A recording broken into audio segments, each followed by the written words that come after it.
خليني أسألك سؤال كده على الهادي ومن غير ما نعمل فيها شيوخ تنمية بشرية. انت بدأت كم مرة أي حاجة؟ دايت، جيم، مشروع، صلاة، عادة حلوة، نوم بدري، مذاكرة، حلم كبير، وبعدين قعدت قد إيه؟ يومين، 3، أسبوع بالعافية، وبعدها رجعت لنفسك القديمة، يمكن أوحش شوية. وساعتها طلع الصوت اللي احنا عارفينه كلنا، الصوت اللي بيطلع لما الدنيا تسكر ويقولك أنا مفيش فايدة فيا.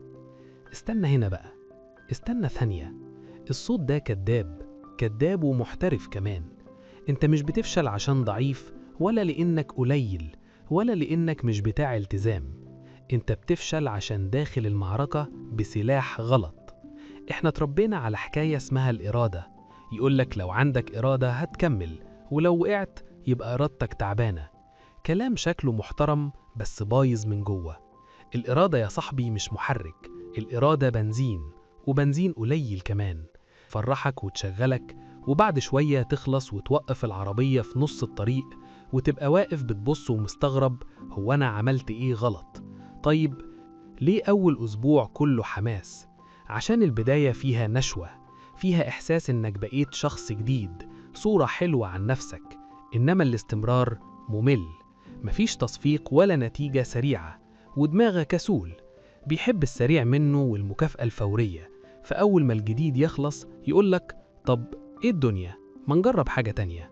مش عشان أنت خفيف، عشان اللعبة معمولة كده. والسخرية إنك عايز تلتزم بس حياتك كلها بالالتزام. نوم ملخبط، موبايلك في إيدك، مفيش نظام، مفيش محيط مساعد، وبرضه مستني نتيجة من أول أسبوع. ده زي واحد عايز يتعلم سباحة وينزل نفسه في بحر عالي ويقول يلا نتمرن. مش ده عبط بعيد عنك؟ وهنا بقى الخلاصة اللي محدش بيحب يسمعها.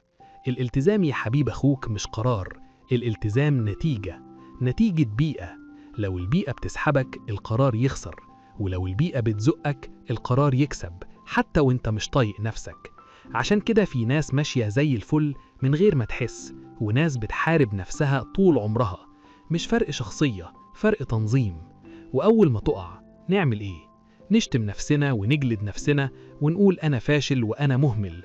والمضحك إن جلد الذات بيديك إحساس مزيف بالجدية، تحس إنك بتعاقب نفسك فترتاح شوية، بس ولا حاجة بتتصلح. بالعكس، التقل يزيد والبداية تبقى أصعب فتقع تاني. عبقرية والله. وخليني أقول لك حاجة يمكن غريبة،